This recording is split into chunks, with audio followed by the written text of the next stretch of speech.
How to fix Wolt order not arriving. Here, the very first thing that you want to do is track the courier. What you're going to do is open your Wolt application, make sure you're logged into your account, and then from here you're going to now get to your active order. For that, you can tap on your profile where you'll be able to see orders. Tap on the active order in order to view the live GPS tracking and estimated arrival time.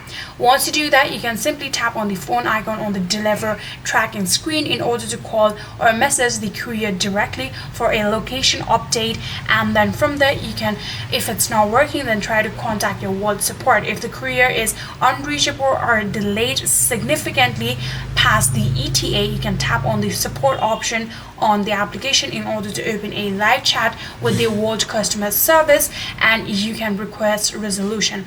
Ask support for a updated ETA, order replacement or refund or credit for extreme delays, and that way I'm pretty sure you'll be able to fix Wolt order not arriving.